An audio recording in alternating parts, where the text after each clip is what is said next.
तो शंकर भगवान की जय। प्यारे दोस्तों, धार्मिक कथाएं चैनल में आपका हार्दिक स्वागत है। आज मैं वीडियो में सोमवार की कथा सुनाने जा रही हूँ। दोस्तों, यदि आपने मेरा चैनल धार्मिक कथाएं लाइक और सब्सक्राइब नहीं किया तो ज़रूर करें। बेल आइकन दबाना ना भूलें जो आने वाली सभी वीडियोज की जानकारी आपको सबसे पहले हो सके। वीडियो को पूरी सुनने के बाद कमेंट बॉक्स में ओम नमो शिवाय लिखना ना भूलें। सोमवार की कथा। एक बहुत धनवान साहूकार था जिसके घर धन आदि किसी प्रकार की कमी नहीं थी, परंतु उसको एक दुख था कि उसके कोई पुत्र नहीं था। वह इसी चिंता में दिन रात रहता था। वह पुत्र की कामना के लिए प्रति सोमवार को शिवजी का व्रत और पूजन किया करता था तथा सायंकाल को शिव मंदिर में जाकर शिवजी के सामने दीप जलाया करता था। उसके इस भक्ति भाव को देखकर एक समय श्री पार्वती जी ने शिवजी जी महाराज से कहा कि महाराज, जय साहूकार आपका अन्य भक्त है और सदैव आपका व्रत और पूजन बड़ी श्रद्धा से करता है। इसकी मनोकामना पूर्ण करनी चाहिए। शिवजी ने कहा, हे पार्वती, जय संसार कर्म क्षेत्र है। जैसे किसान खेत में जैसा बीज बोता है वैसा ही फल काटता है, उसी तरह इस संसार में जैसा कर्म करते हैं वैसा ही फल भोगते हैं। पार्वती जी ने अत्यंत आग्रह से कहा, महाराज, जब जय आपका अन्य भक्त है और इसको अगर किसी प्रकार का दुख है तो उसको अवश्य दूर करना चाहिए, क्योंकि आप सदैव अपने भक्तों पर दयालु होते हैं और उनके दुखों को दूर करते हैं। यदि आप ऐसा नहीं करेंगे तो मनुष्य आपकी सेवा तथा व्रत क्यों करेंगे। पार्वती जी का ऐसा आग्रह देख शिवजी महाराज कहने लगे, हे पार्वती, इसके कोई पुत्र नहीं है। इसी चिंता में जय अति दुखी रहता है। इसके भाग्य में पुत्र ना होने पर भी मैं इसको पुत्र की प्राप्ति का वर देता हूँ, परंतु जय पुत्र केवल 12 वर्ष तक जीवित रहेगा। इसके पश्चात वह मृत्यु को प्राप्त हो जाएगा। इससे अधिक मैं और कुछ इसके लिए नहीं कर सकता। जय सब बातें साहूकार सुन रहा था। इससे उसको ना कुछ प्रसन्नता हुई और ना ही कुछ दुख हुआ। मैं पहले जैसा ही शिवजी महाराज का व्रत और पूजन करता रहा। कुछ काल व्यतीत हो जाने पर साहूकार की स्त्री गर्भवती हुई और उसे 10वें महीने गर्भ से अति सुंदर पुत्र की प्राप्ति हुई। साहूकार के घर में बहुत खुशी मनाई गई, परंतु साहूकार ने उसकी केवल 12 वर्ष की आयु जान कोई अधिक प्रसन्नता प्रकट नहीं की और ना ही किसी को भेद ही बताया। जब वह बालक 12 वर्ष का हो गया तो उस बालक की माता ने उसके पिता से विवाह आदि के लिए कहा, तो वह साहूकार कहने लगा कि अभी मैं इसका विवाह नहीं करूँगा, अपने पुत्र को कांशी जी पढ़ने के लिए भेजूँगा। फिर साहूकार ने अपने साले अर्थात बालक के मामा को बुलाकर उसको बहुत सा धन देकर कहा कि तुम इस बालक को कांशी जी पढ़ने के लिए ले जाओ और रास्ते में जिस स्थान पर भी जाओ यज्ञ करते और ब्राह्मणों को भोजन कराते जाओ। वह दोनों मामा भांजा यज्ञ करते और ब्राह्मणों को भोजन कराते जा रहे थे। रास्ते में उनको एक शहर पड़ा। उस शहर में राजा की कन्या का विवाह था और दूसरे राजा का लड़का जो विवाह कराने के लिए बारात लेकर आया था वह एक आँख से काना था।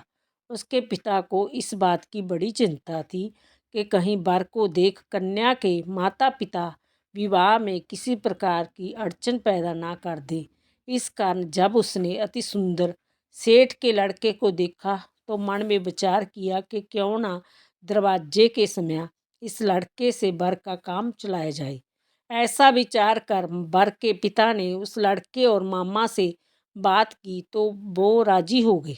फिर उस लड़के को वर के कपड़े पहना तथा घोड़ी पर चढ़ा दरवाजे पर ले गए और सब कार्य प्रसन्नता से पूर्ण हो गया।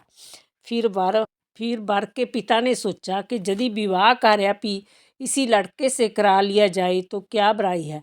ऐसा विचार कर लड़के और उसके मामा से कहा, यदि आप फेरों का और कन्यादान के काम को भी करा दे तो आपकी बड़ी कृपा होगी और मैं इसके बदले में आपको बहुत कुछ धन दूंगा। तो उन्होंने स्वीकार कर लिया और विवाह कार्य भी बहुत अच्छी तरह से संपन्न हो गया।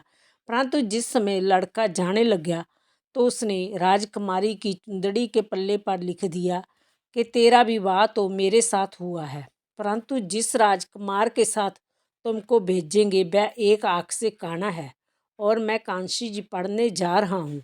लड़के के जाने के पश्चात उस राजकुमारी ने जब अपनी चुंदड़ी पर ऐसा लिखा हुआ पाया तो उसने राजकुमार के साथ जाने से मना कर दिया और कहा कि जय मेरा पति नहीं है, मेरा विवाह उसके साथ नहीं हुआ है, मैं तो कांशी जी पढ़ने गया है। राजकुमारी के माता पिता ने अपनी कन्या को विदा नहीं किया और बारात वापस चली गई। उधर सेठ का लड़का और उसका मामा कांशी जी पहुंच गए। वहां जाकर उन्होंने यज्ञ करना और लड़के ने पढ़ना शुरू कर दिया। जब लड़के की आयु 12 साल की हो गई उन्होंने यज्ञ रचा रखा था। लड़के ने अपने मामा से कहा, मामा जी आज मेरी तबीयत कुछ ठीक नहीं। मामा ने कहा अंदर जाकर सो जाओ। लड़का अंदर जाकर सो गया और थोड़ी देर में उसके प्राण निकल गए। तब उसके मामा ने आकर देखा तो वह मुर्दा पड़ा है। तो उसको बड़ा दुख हुआ और उसने सोचा कि अगर मैं अभी रोना पीटना मचा दूंगा तो यज्ञ का कार्य अधूरा रह जाएगा। अंत उसने जल्दी से यज्ञ का कार्य समाप्त कर ब्राह्मणों के जाने के बाद रोना पीटना आरंभ कर दिया। संजोगवश उसी समय शिव पार्वती जी उधर से जा रहे थे। जब उन्होंने जोर जोर से रोने की बात सुनी तो पार्वती जी कहने लगी, महाराज कोई दुखिया रो रहा है, इसके कष्ट को दूर कीजिए। जब शिव पार्वती ने पास जाकर देखा वहां एक लड़का मुर्दा पड़ा था। पार्वती जी कहने लगी, महाराज यह तो उसी सेठ का लड़का है जो आपके वरदान से हुआ था। शिव जी कहने लगे, हे पार्वती इसकी आयु इतनी ही थी सो वह भोग चुका है। तब पार्वती जी ने कहा, हे महाराज इस बालक को और आयु दो, नहीं तो इसके माता पिता तड़फ तड़फ कर मर जाएंगे। पार्वती जी के बार बार आग्रह करने पर शिव जी ने उसको जीवन वरदान दिया और शिव जी महाराज की कृपा से लड़का जीवित हो गया। शिव पार्वती कैलाश पर्वत पर चले गए। तब वह लड़का और मामा उसी प्रकार यज्ञ करते तथा ब्राह्मणों को भोजन कराते अपने घर की ओर चल पड़े। रास्ते में उसी शहर में आए जहाँ उसका विवाह हुआ था। वहाँ पर आकर उन्होंने यज्ञ आरंभ कर दिया तो उस लड़के के ससुर ने उसको पहचान लिया और अपने महल में ले जाकर उसकी बड़ी खातिर की। साथ ही बहुत से दास दासियों सहित आदरपूर्वक लड़की और जमाई को विदा किया। जब वह अपने शहर के निकट आए तो मामा ने कहा कि मैं पहले तुम्हारे घर जाकर खबर कर जाता हूँ। जब उस लड़के का मामा घर पहुंचा तो लड़के के माता पिता घर की छत पर बैठे थे और जय प्रण कर रखा था कि यदि हमारा पुत्र सुकुशल लौट आया तो हम राजी खुशी नीचे आ जाएंगे, नहीं तो छत से गिरकर अपने प्राण खो देंगे। इतने में उस लड़के के मामा ने आकर जय समाचार दिया कि आपका पुत्र आ गया है। तो उसको विश्वास नहीं आया। तब उसके मामा ने शब्दपूर्वक कहा कि आपका पुत्र अपनी स्त्री के साथ बहुत सारा धन साथ लेकर आया है। तो सेठ ने आनंद के साथ उसका स्वागत किया और बड़ी प्रसन्नता के साथ रहने लगे। इसी प्रकार जो कोई भी सोमवार के व्रत को धारण करता है अथवा इस कथा को पढ़ता या सुनता है उसकी समस्त मनोकामनाएं पूर्ण होती है।